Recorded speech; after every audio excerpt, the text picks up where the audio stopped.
নমস্কার বন্ধুরা, আপনাদের সবাইকে স্বাগত জানাই আমার ইউটিউব চ্যানেলে। আজকে অত্যন্ত গুরুত্বপূর্ণ একটা টপিকস নিয়ে আলোচনা করব। এটা অনেকের কাছে হয়তো সাধারণ বিষয় হতে পারে, কিন্তু খুবই গুরুত্বপূর্ণ বা আমাদের গুরুত্ব দেওয়া উচিত। সমস্যাটা হলো স্নায়বিক দুর্বলতা বা নার্ভাসনেস। আমাদের মধ্যে অনেকেই রয়েছেন যে নার্ভাসনেসের সমস্যায় ভুগে থাকেন, বিশেষ করে হয়তো কোনো স্টেজে প্রোগ্রাম রয়েছে, কোনো এক্সাম রয়েছে, পরীক্ষা বা যে কোনো ডিসিশন মেকিং করতে হচ্ছে, তখন আপনার আত্মবিশ্বাসের অভাব হচ্ছে, নার্ভাস হয়ে যাচ্ছেন। অর্থাৎ জীবনের কিছু কিছু ক্ষেত্র রয়েছে, যে কোনো জায়গাতে আপনার মধ্যে নার্ভাসনেসটা অনেক বেশি হচ্ছে এবং যার জন্য আপনার হয়তো পরীক্ষা দিতে যাওয়ার জন্য রেজাল্ট ঠিকঠাক হচ্ছে না, ইন্টারভিউ ঠিকঠাক হচ্ছে না, অর্থাৎ আপনার দৈনন্দিন জীবনে হ্যাম্পার হচ্ছে। এবং কারো কারো ক্ষেত্রে এই নার্ভাসনেসটা এতটাই বেশি পরিমাণে চলে যায় যে তার কিন্তু ক্ষেত্রবিশেষ আর কোনো পার্টিকুলার থাকে না, সব ক্ষেত্রেই তার এই নার্ভাসনেস চলে আসে, একদম ছোটোখাটো বিষয়ে। এই টাইপের সমস্যাতে যদি ভুগে থাকেন তাহলে আজকের এই ভিডিও আপনাদের জন্য। আজকের এই ভিডিওতে আমি হোমিওপ্যাথির সেরা ওষুধগুলোর কথা বলবো, যেগুলো আপনার এই সমস্যাকে নির্মূল করতে পারবে। নার্ভাসনেস মূলত আমাদের একটি মানসিক অবস্থা। নার্ভাসনেস বা এই অ্যাংজাইটি, টেনশন, দুশ্চিন্তা এগুলো কিন্তু সবার মধ্যেই আসে এবং এটা স্বাভাবিক। কিন্তু যখন এই সমস্যা অনেক বেশি হয়ে দাঁড়ায় এবং আপনার যে লাইফস্টাইল বা দৈনন্দিন জীবনযাপনের মধ্যে যখন প্রভাব বিস্তার করে, তখনই সমস্যা হয়ে দাঁড়ায়। যখন অতিরিক্ত হয় তখন আপনার জীবনযাত্রাতে বাধা সৃষ্টি করলে আপনার বিভিন্ন রকমের সমস্যা তৈরি হয়। এক্ষেত্রেই হোমিওপ্যাথির যে ওষুধগুলোর কথা বলবো আপনার এই সমস্যা নির্মূল করতে সহায়তা করবে এবং তার সঙ্গে কিছু গুরুত্বপূর্ণ টিপস আপনাদেরকে জানাবো, যা আপনারা মেনে যদি চলেন তাহলে আপনাদের এই সমস্যা একবারে নির্মূল হয়ে যাবে। তাহলে চলুন সেই হোমিওপ্যাথি ওষুধগুলো জেনে নিই। প্রথম ওষুধ হলো argentum nitricum. One of the best medicine বলা যেতে পারে যাদের মধ্যে এই নার্ভাসনেস বা স্নায়বিক দুর্বলতা রয়েছে। বিশেষ করে আপনি যদি কোনো এক্সাম দিতে যাচ্ছেন, ইন্টারভিউ দিতে যাচ্ছেন, পরীক্ষা ভীতি, অনেক বাচ্চাদের মধ্যে, বড়দের মধ্যেও কিন্তু এই সমস্যা রয়েছে যে পরীক্ষা ভীতি বা ইন্টারভিউ বা কোনো বড় জমায়েতে আপনাকে কোনো বক্তৃতা দিতে হবে বা কোনো পারফর্ম করতে হবে, স্টেজে নাচ করতে হবে, গান করতে হবে, সেক্ষেত্রে প্রচণ্ড পরিমাণে নার্ভাসনেস এবং তার জন্য আপনার যে পারফরমেন্স সেখানে প্রভাব আসছে।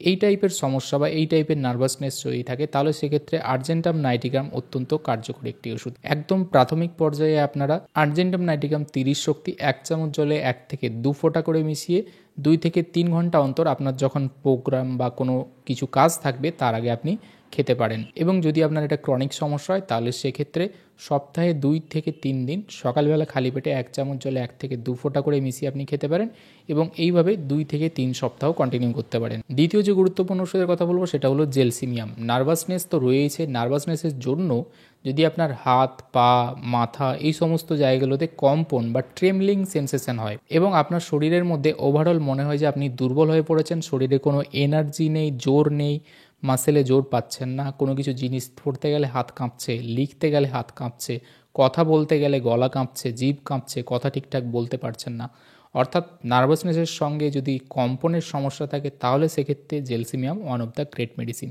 এক্ষেত্রেও জেলসিমিয়াম 30 শক্তি আপনারা 1 থেকে 2 ফোঁটা 1 চামচ জলে মিশিয়ে সপ্তাহে 2 থেকে 3 দিন খেতে পারেন। এইভাবে 2 থেকে 3 সপ্তাহ আপনারা কন্টিনিউ করতে পারেন। তৃতীয় ওষুধ হলো ক্যালিফস। এই ওষুধটি সবথেকে কার্যকর যাদের কাজের মধ্যে প্রচুর পরিমাণে স্ট্রেস রয়েছে, মানসিক চাপ রয়েছে, একদম কাজ করার প্রেসার রয়েছে প্রচুর, যার ফলে তাদের মধ্যে নার্ভাসনেস তৈরি হচ্ছে যে আমি পরের দিন আমার যে রিপোর্ট জমা দেওয়ার বা কাজের ক্ষেত্রে আমাকে কোনো কিছু যদি সাবমিট করতে হয় তাহলে সেটা আমি সাবমিট করতে পারবো কি না। এবং এই নার্ভাসনেস তাদের আলটিমেটাম কিন্তু ঘুমের ডিস্টার্ব বা স্লিপের কিছু প্রবলেম নিয়ে আসে, ইনসোমেনিয়ার প্রবলেম সৃষ্টি করে।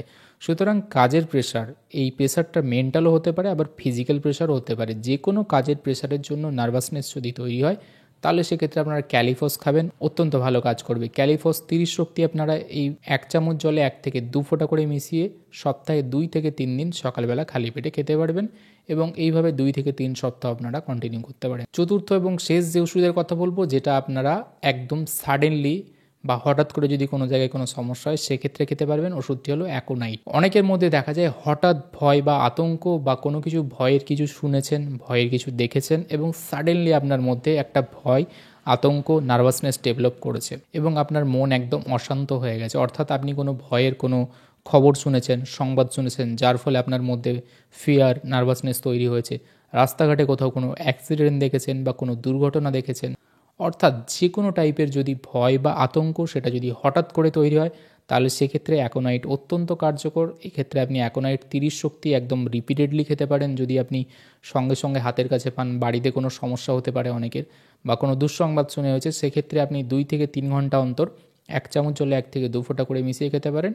এবং যদি একটু ক্রনিক সমস্যা হয় তাহলে আপনি সেটা সপ্তাহে 2 থেকে 3 দিন খেতে পারেন, কিন্তু তখন একবার করেই খাবেন, সকালবেলা খালি পেটে 1 থেকে 2 ফোঁটা 1 চামচ জলের সঙ্গে মিশিয়ে। সুতরাং এই 4টি ওষুধই ছিল সবথেকে সেরা আপনার এই নার্ভাসনেস দূর করার জন্য। এবারে বলেছিলাম কিছু টিপস আপনাদের জন্য থাকবে যা আপনাদের অত্যন্ত জরুরি হবে, কারণ শুধু ওষুধ নয়, জীবনে বা লাইফস্টাইলে কিছু পরিবর্তন আনা এই সমস্যাগুলোতে যারা ভুগছেন তাদের জন্য অত্যন্ত জরুরি। প্রথমত হচ্ছে চেষ্টা করুন প্রত্যেক দিন ধ্যান, ব্যায়াম, প্রাণায়াম এইসবের মধ্যে নিজেকে ইনভলভ করার, যাতে আপনার মনের দিক থেকে আপনি ফ্রি থাকতে পারেন, ফ্রেশ থাকতে পারেন। দ্বিতীয় হচ্ছে পর্যাপ্ত পরিমাণে ঘুম দরকার, মিনিমাম 7 থেকে 8 ঘন্টা ঘুম প্রয়োজন, এবং সুষম খাদ্য, ব্যালেন্স খাবার যেগুলো ডায়েট সেগুলো খান। বাইরের খাবার, তৈলাক্ত খাবার, ভাজাভুজি খাবার, অ্যালকোহল, স্মোকিং, মদ্যপান, ফাস্টফুড, জাঙ্ক ফুড এগুলো সমস্ত কিছু বাদ দিয়ে দিন। তৃতীয় সবথেকে গুরুত্বপূর্ণ, যেটা আপনারা অনেকেই করে থাকেন না, আপনার এই যে উদ্বেগ, চিন্তা বা স্ট্রেস, এটা নিজের মনের মধ্যে লুকিয়ে রাখবেন না, কোনো প্রিয়জনের সঙ্গে অবশ্যই শেয়ার করার চেষ্টা করুন, কারোর সঙ্গে কথা বলুন, তাহলে দেখবেন আপনার মাইন্ড বা আপনার এই নার্ভাসনেস অনেকটাই কিন্তু দূর হবে। এবং তার সঙ্গে মনে রাখতে হবে যে মনের মধ্যে জোর নিয়ে এসে আপনার যে সমস্যার জন্য আপনার ভয়